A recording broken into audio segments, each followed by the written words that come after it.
اللہ تعالیٰ فرماتے ہیں سورہ نساء میں سورہ نمبر 4 آیت نمبر 101 میں کہ اگر آپ سفر کر رہے تو آپ نماز کم کر سکتے ہیں، آپ قصر کر سکتے ہیں۔ اگر آپ سفر کر رہے ہیں تو ظہر، عصر اور عشاء کے 4 رکعت آپ 2 رکعت کر سکتے ہیں۔ اللہ نے آپ کو آسانی فرمایا ہے۔ آسان کرنے کے لیے جب آپ سفر کر رہے ہیں آپ آدھی کر سکتے ہیں، 4 رکعت کو 2 رکعت کر سکتے ہیں۔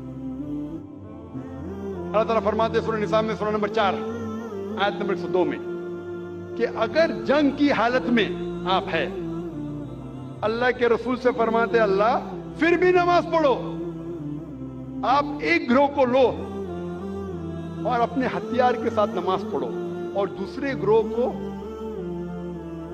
احتیاط برتنے کے لیے رکھو۔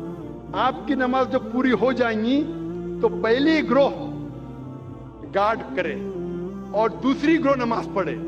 آپ سوچ سکتے ہیں کہ جنگ کے حالت میں، جہاد کے حالت میں، جو جان خطرے میں، وہاں بھی نماز کو چھوڑنے کی اجازت نہیں ہے۔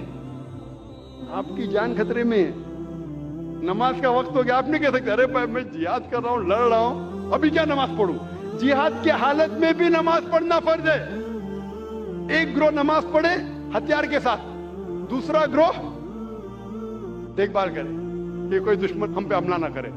پہلا گروہ نماز پڑھ کے فارغ ہو جائے گا، دوسرا گروہ نماز پڑھے اور پہلا گروہ دیکھ بھال کرے کہ کوئی حملہ نہ کرے۔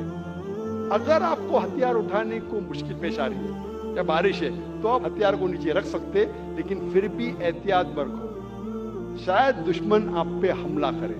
جنگ کی حالت میں جب نماز ترک کرنے کی اجازت نہیں ہے، نماز چھوڑنے کی اجازت نہیں ہے، تو آپ سوچ سکتے کوئی بھی بہانہ نہیں چلے گا نماز نہیں پڑھنے کے لیے۔ اللہ تعالیٰ فرماتے قرآن مجید میں سورہ بقرہ میں سورہ نمبر 2 آیت نمبر 239 میں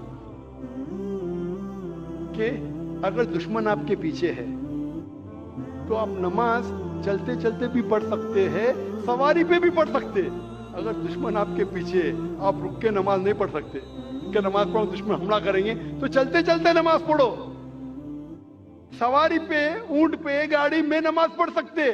لیکن جب آپ محفوظ جگہ پہ پہنچو تو پھر آپ جس طریقے سے اللہ کے رسول نے فرمایا اس طریقے سے نماز